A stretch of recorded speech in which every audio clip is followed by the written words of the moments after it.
في غار حراء كان حبيبي يخلو وحيدا روحا تناجي.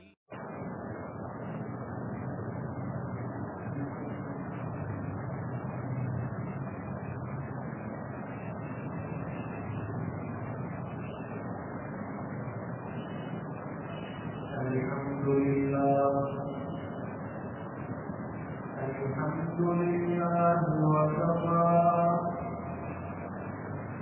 وسلام على عباده الذين اصطفى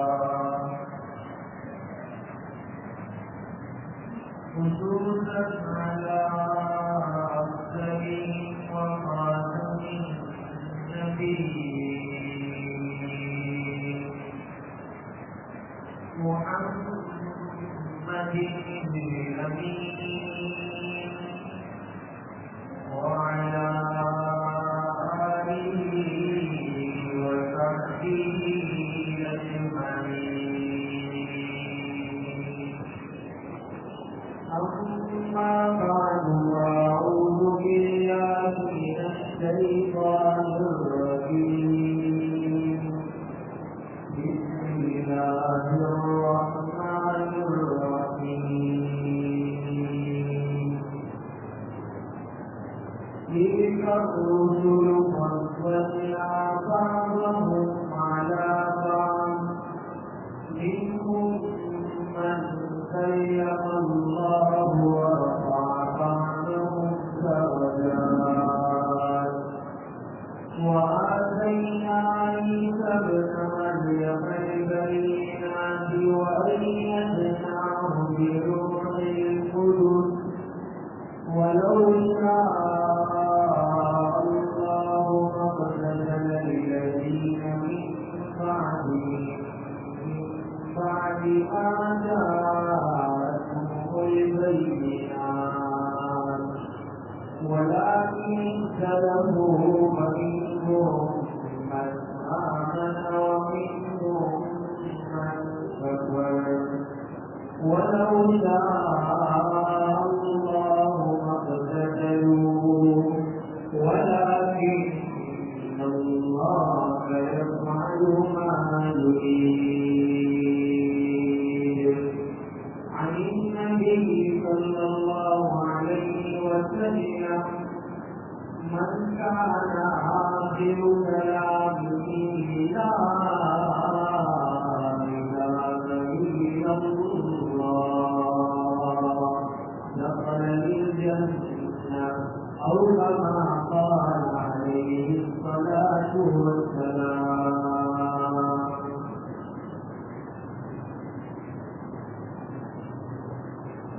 اللہ رب العزت نے قرآن پاک کو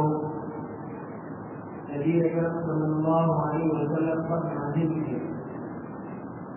اور قیامت تک آنے والے آخری بشر کے لیے اسی کے احکامات پر اور قرآن کریم کے اصول پر اور قرآن کریم کی جو حدود ہے جو حدود اللہ رب العزت نے قرآن میں بیان کر دیے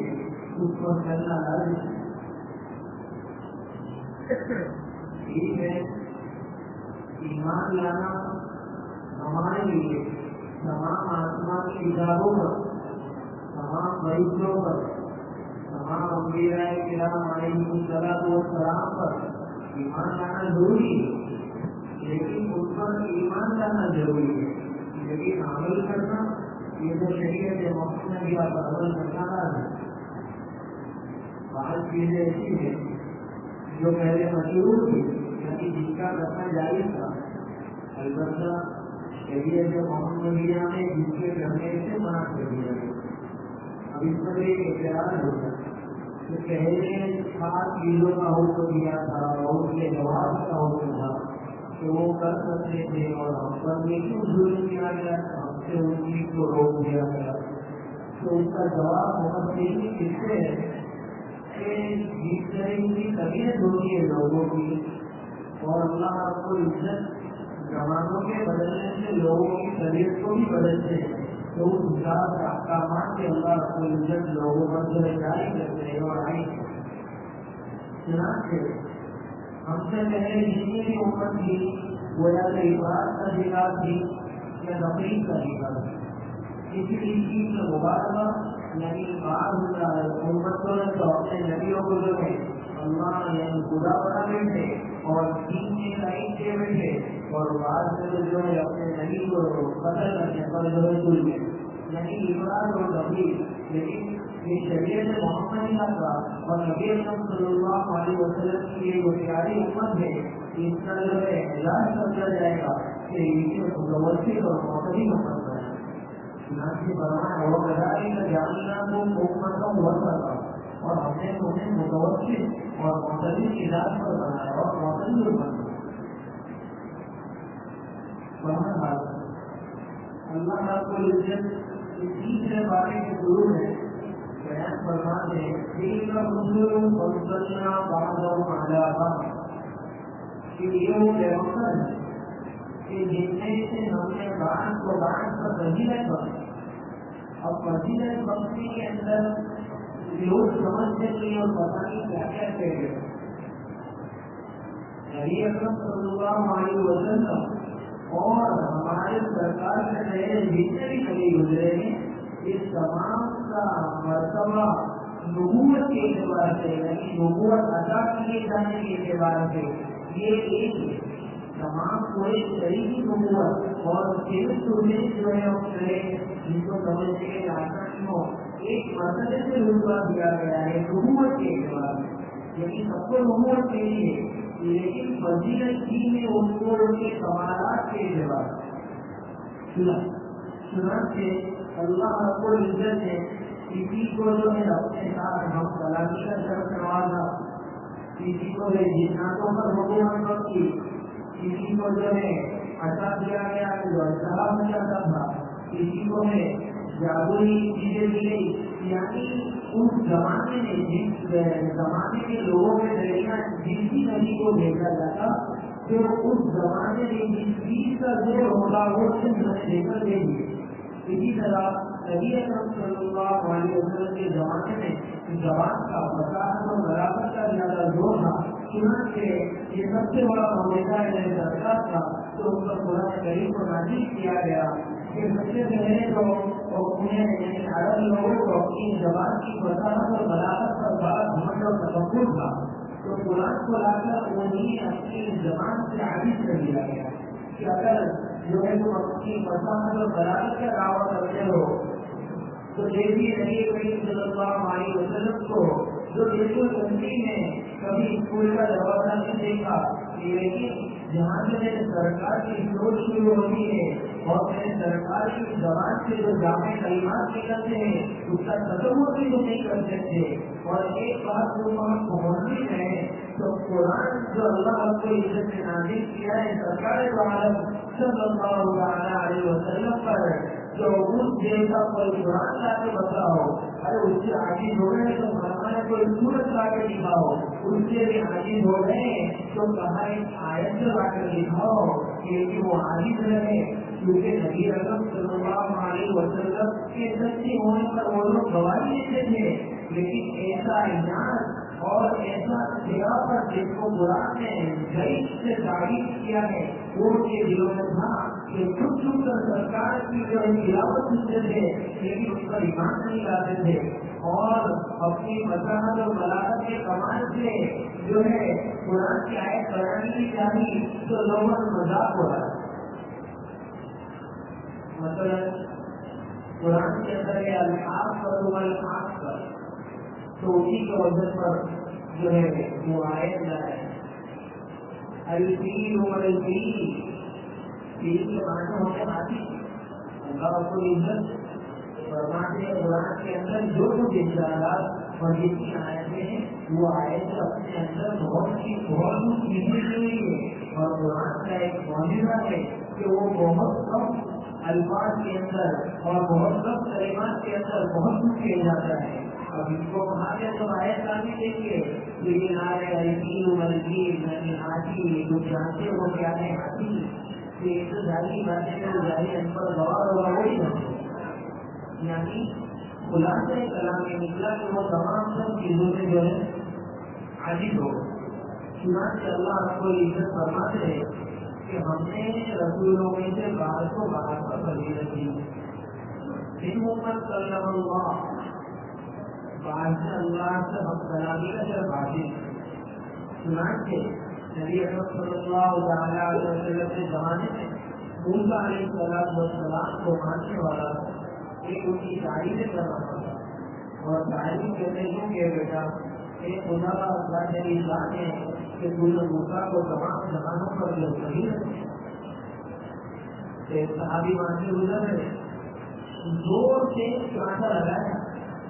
اور ایسے لوگوں کا یہی تھا کہ جو افراد اور تفریح میں مبتلا ہو جاتے ہیں. ہمیں تو قرآن تعلیم دے رہا ہے اور اللہ رسول نے فرمایا وہ بتا کہ جاننا تو اوپر کا وقت تھا اعتدال سے چلو. اور جو ہے ہماری آپ بولتا کے اندر کہا جاتا ہے نصیحت کرتا ہے کوئی بڑا چھوٹے کو کی غلطی پر جو اکثر اور بیشتر سنا گیا وہ بڑا اپنے چھوٹے سے بچانے کو کہتا ہے دیکھ بھائی لمبی ایج کا گھوڑا بننا ہے تو میاں رہے اختیار ہے، یعنی بہت اترتی پر اور بہت لمبی پر جو ہے اعتدال سے چل اور دو ڈھونڈ کر فیصلہ ہے. چنانچہ صحابی نے اسے جو ہے 2 لاکھ زمانہ ترتیب کر دیا. سرکار کی جو ہے خدمت میں وہ تک موسیٰ علیہ السلام کا ماننا تو شکایت سرکار نے کہا اس صحابی کو حاضر کیا جائے، اور پھر سرکار نے فرمایا تمہیں آپ نے کیوں نہیں مارا؟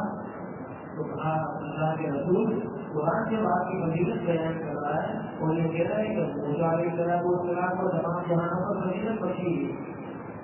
تو اس سے پہلے بھی ایک موقع ایسا آ چکا ہے کہ اللہ نبی کریم صلی اللہ علیہ وسلم نے جب یوں کی سمسیا پر وہ فضیلت کی جا رہی تھی تو کہا کہ مجھے یوں کی سمسیا پر فضیلت مت دو، اس لیے کہ ہماری عام طور سے جو ہے نقص ہے، ایک ویکنیس ہے، ایک ویک پوائنٹ ہے کہ کسی کو فضیلت دینے میں ہمارے دیش میں ہم کسی کی عزت بڑھاتے ہیں تو عزت بڑھانا کوئی منع نہیں ہے، اسلام کو اس سے نہیں ہوتا. تو ہمارے دیش میں سرکار کی سب سے زیادہ عظمت ہونی چاہیے، لیکن سرکار کی عظمت کو بڑھانے کے اندر جو ہے دوسرے نبیوں کی تحقیر بیان نہیں کرتے، ان کا بھی مقام ہے اللہ کے پاس. اور یہ نبی کریم صلی اللہ علیہ وسلم کو جو فضیلت بخشی گئی تمام انبیاء پر تو یہ نبی کریم صلی اللہ علیہ وسلم کا مقام ہے. اور اللہ رب العزت نے نبی کا ایک مقام قرآن میں بیان کر دیا. تو اللہ جو احکام الحاکمین ہے، جو تمام جہانوں کا پالنہار ہے، جو رب العالمین ہے، اس کے مقام کو بیان کرنے کے بعد تمہاری زبانوں کی ان کے سامنے پر حیثیت تھی کہ تم سرکار کی تعریف کا بیان کرو. سرکار کی تعریف بیان کرنا جو بہت ہی اچھی بات ہے، لیکن ان تعریفات کو بیان کرنے کے اندر سب سے بڑی غلطی یہ پائی جاتی ہے کہ دین کے کسی نہ کسی کونے میں کسی دوسرے نبی کی تحقیر پیدا ہو گئی تو سمجھو تمہارے مسالے کے لیے اور تمہاری ہلاکت اور بربادی کے لیے وہ تمہارے دل کے چھوٹے سے کونے کے اندر کسی نبی کی کوئی بھی تحقیر آ جانا چاہتی. تو قرآن کی آیت کو ایک سے وہ مفسرین یہاں پر جو ایک بڑا اچھا نقطہ سمجھایا گیا. ہمارے یہاں لوگ کسی اللہ والے سے عقیدت کرتے ہمارے مثلاً کوئی کسی سے بیٹھ ہے، کوئی کسی سے بیٹھ ہے، کوئی کسی سودے میں لگا ہوا ہے، کوئی رستے میں لگا ہوا ہے، پتہ نہیں کوئی کیا کہاں لگا ہوا ہے، مگر ٹھیک کا کام کر رہے ہیں، سب اپنی اپنی منزل ڈھونڈ رہے ہیں. اور منزل کیا ہے؟ کچھ امید رکھے کائنات اللہ رب کو عزت کی رضامندی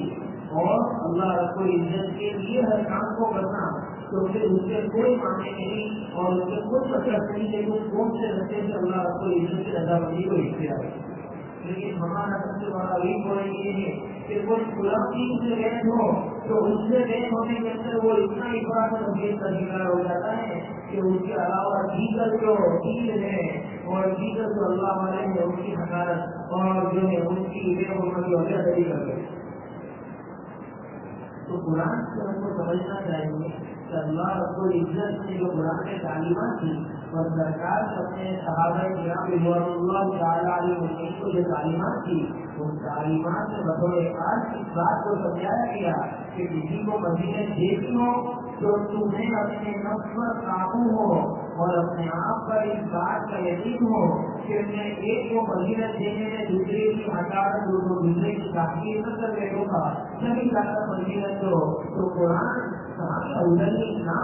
کہ لوگوں کی ہدایت میں اور قیامت تک آنے والے مسائل کا حل قرآن کے اندر دلال کرنے سے ملے گا۔ تو یہ 20 آیت جو خرابی ہمارے زمانے میں پائی جاتی ہے، اس کا حل دیکھو مفسرین یہاں قرآن سے بیان کرتے ہیں کہ وہ تو نبیوں کا معاملہ تھا جو میں سرکار سے روک دیا، تو یہاں تو ہم سب ایک سرکار کی اور محمد رسول اللہ صلی اللہ علیہ وسلم کے امتی نے کیوں ہم بات کو بات پر فضیلت دے؟ ٹھیک ہے، تمہیں جس کی تاکید ہے اس محبت کو دل میں جمائے رکھو، اس محبت کا اظہار کرنا ہے، کیونکہ اس میانہ والی چال سے اور اس معتدلانہ انداز سے ان کی تعریف اور عزت کو بیان کرو کہ سامنے جو تمہاری جو ہے تاریخ کے کلام کو چھو رہا ہے، تمہیں جن سب عقیدت ہے ان کے مطابق، تو ان سے کچھ ایسا خدشہ یا شک ہو جائے کہ ان کی تاریخ بیان کرنے کے اندر دوسروں کی جو عدالت بیان کر رہا ہے اور دوسروں کو بھی دینا ہے۔ سرکار کی تعلیمات کیا ہے؟ قرآن کا ہماری نظر مثلاً کھانا کھانا، پانی پینا، سونا، اٹھنا، غذائے حاجت کے لیے جانا، کاروبار کا کرنا، بیوی بچوں سے کس طرح سے پیش آنا، اساتذہ اور وسائل سے کس طرح سے پیش آنا، علماء اور خلفاء اور صوفیاء سے کس طرح سے پیش آنا، اپنے سے ہم عمر والا کوئی ہو یعنی تین عمر ہو، 20 برس کا میں ہو، میرے سامنے کوئی 20 سال کا آدمی پڑا ہے تو اس سے کس طرح سے بات کروں؟ میرے سامنے میرا کوئی بڑا ہے میں کس طرح سے بات کروں؟ میرے سامنے میرا کوئی چھوٹا ہے میں کس طرح سے بات کروں؟ میرے سامنے کوئی مجبور پاگل ہے میں کس طرح سے بات کروں؟ میرے سامنے کوئی علوم دینیا سے تعلق رکھنے والا اور علوم دینیا پر بڑے منصب پر کوئی قائم ہے تو اس سے کس طرح سے بات کروں؟ میرے سامنے کوئی علوم دنیا سے تعلق رکھنے والا اور علوم دنیا کے کسی بڑے منصب پر قائم ہے تو اس کے سامنے کس طرح سے بات کروں؟ دنیا نے تو سرکار کی زندگی کو جو چاہیے اس میں ٹھیک مل جائے گی، اور اس کے اندر سب سے بڑا پلس پوائنٹ اور ہمارا فائدہ یہ ہے کہ ہم غرض کو اپنی پوری کریں گے، ہم ضرورتوں کو اپنی پوری کریں گے، لیکن ضرورتیں اپنی پوری ہوگی اور ثواب کا ثواب ملے گا۔ ہم کو کھانا کھانا ہے تو کھانا کو ہم سرکار کے طریقے کی مخالفت کر کے بھی کھا لیں گے تو پیٹ تو بھر جائے گا، لیکن یہاں پر ثواب نہیں لکھا جائے گا، تمہاری بھوک لگ جائے گی، لیکن سرکار کے طریقے پر اگر بتائے ہوئے طریقے سے کھانا کھا لیا، سرکار کی تعلیمات پر عمل کرتے ہوئے کھانا کھا لیا، سرکار کی بتائی ہوئی دعا پڑھ کر کھانا کھا لیا تو یہ کھانا تمہاری عبادت کے اندر بدل جائے گا۔ سرکار کی بتائے ہوئے طریقوں پر اگر تم نے پانی پی لیا، پانی پینا تمہاری ضرورت ہے لیکن وہ تمہاری ضرورت عبادت سے بدل جائے گی۔ سرکار کے بتائے ہوئے طریقوں پر تم نے جو ہے کھانے کے بعد دعا پڑھ لی تو تمہارا کھانے سے فارغ ہونا، وہ فارغ ہونا تمہارا عبادت بن جائے گا۔ تمہارا بڑے چھوٹوں سے سلوک کرنا سرکار کے طریقے پر ہو گیا تو وہ تمہاری عبادت بن جائے گی۔ جہاں جہاں مخصوص دعاؤں کا ذکر کیا گیا ہے ان مواقع پر اگر تم نے ان دعاؤں کا اہتمام کیا تو تمہارے وہ مواقع ہر ہوتے چلے جائیں گے، تمہاری ہوائی سے دنیا پوری ہوتی چلی جائے گی، ساتھ ہی ساتھ وہ ہوائی سے دنیا تمہاری عبادت کے اندر تبدیل ہوتی ہوئی تمہارے اعمال نامے کے اندر تمہاری نیکیوں کے اندر بڑھوتری کرتی ہوئی چلی جائے گی۔ اور یہاں پر اگر تم نے اعراض کیا اور سرکار کے طریقوں پر عمل نہیں کیا تو میرے سرکار کا اور اللہ رب العزت کا قبول نہیں بگڑے گا، لیکن یہاں پر پھر تمہیں نہیں اللہ رب العزت نے قیامت کے دن اور میدان حشر میں سوال کر لیا کہ کیا وقت بتا کر لائے، کتنا وقت کھانے میں لگایا، کتنا وقت سونے میں لگایا، کتنا وقت پانی پینے میں لگایا، کیوں کاروبار میں اتنا وقت لگایا، کاروبار کے اندر لگنے کے اندر سے نمازیں کہاں تھی، کاروبار کے اندر لگنے کے اندر تمہیں اپنے آپ کو دنیا کی جو ہے چیزوں کے اندر اتنا دعا کیا کہ تمہیں سرکار کے طریقوں کو بھول گیا، کیوں حلال حرام کی تمیز کبھی نہیں کر پایا، کیوں کبھی اللہ کی صحبت میں جا کر نہیں بیٹھا، کبھی میرے نبی کے مرزا کی صحبت میں جا کر نہیں بیٹھا کہ تمہیں احکامات اور قرآن کریم کو سمجھ پاؤ۔ اسی لیے اللہ رب العزت نے قرآن میں فرمایا کہ جب بندے تم سے محبت کا دعویٰ کرے کہ ہم تو اللہ سے محبت کرتے ہیں تو انہیں کیا حکم دیا ہے؟ اللہ نے فرمایا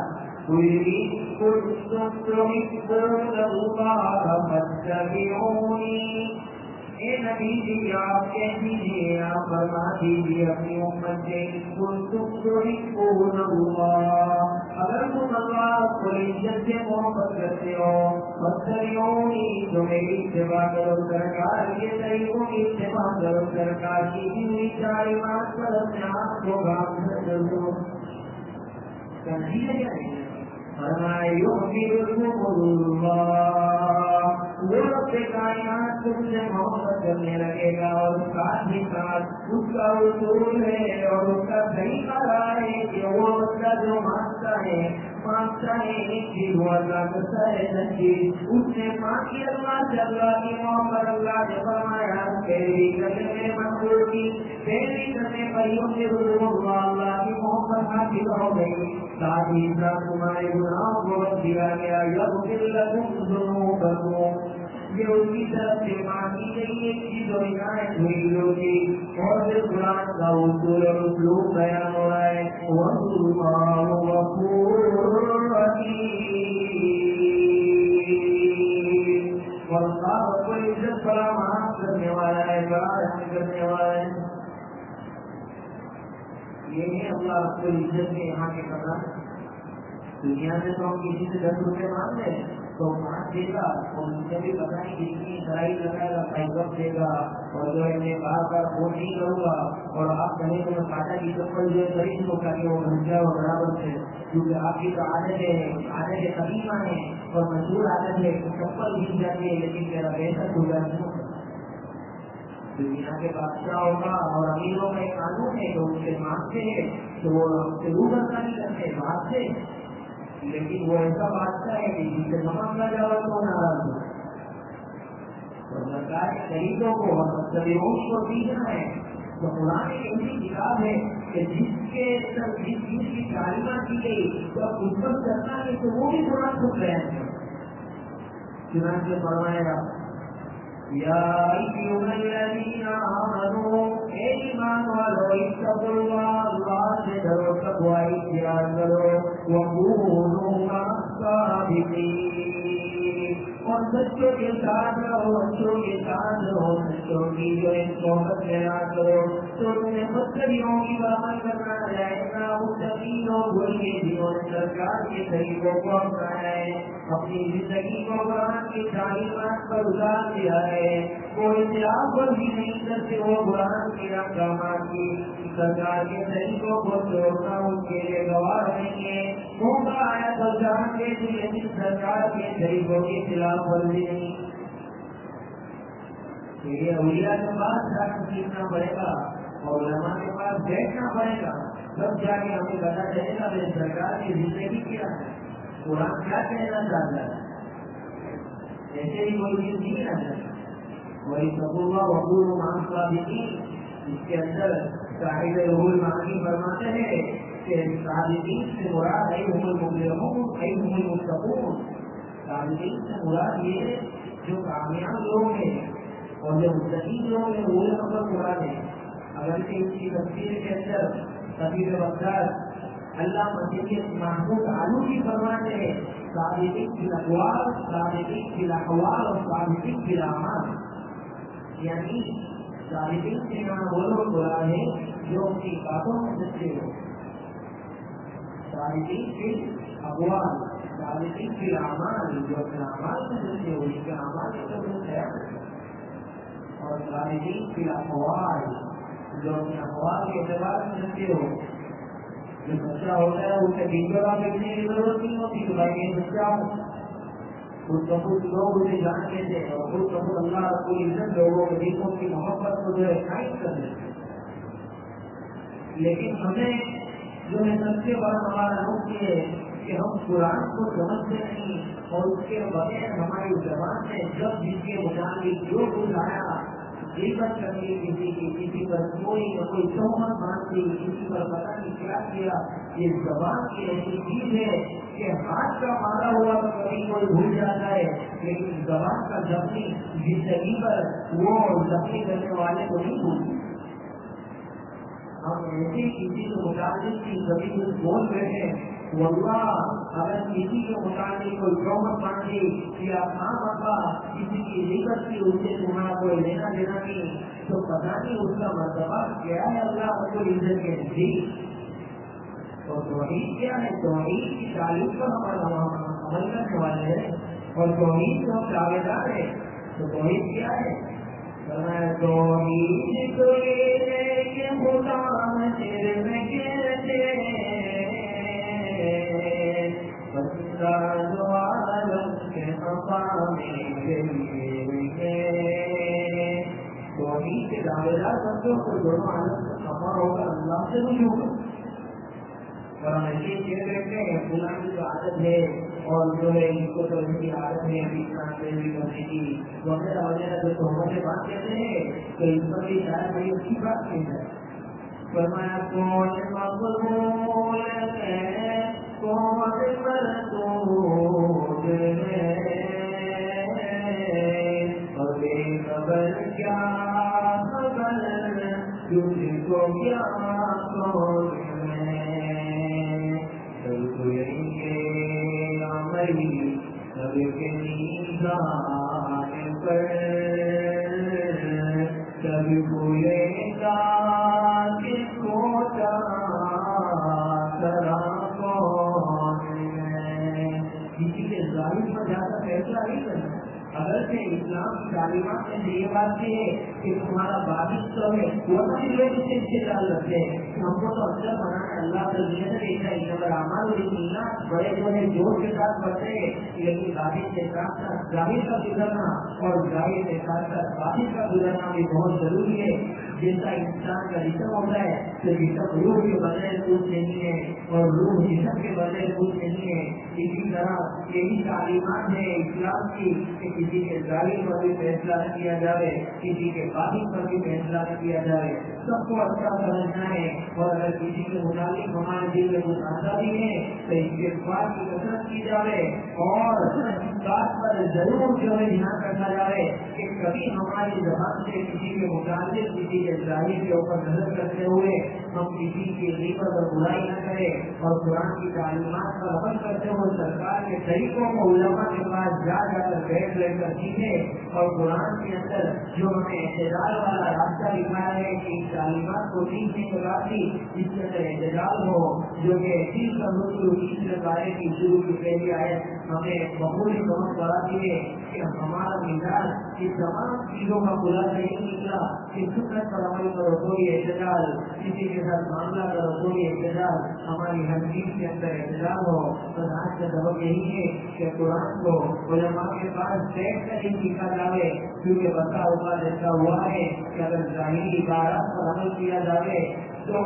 جو ہے علماء کے جو ہے روح بدلنے کرنے پر تمہاری گمراہی کا سبب بھی بن سکتا ہے۔ اللہ ہم کو جلدی میں کیا ہماری نبی بتا ہوا ہے۔ آمین یا رب العالمین، وآخر دعوانا الحمد للہ۔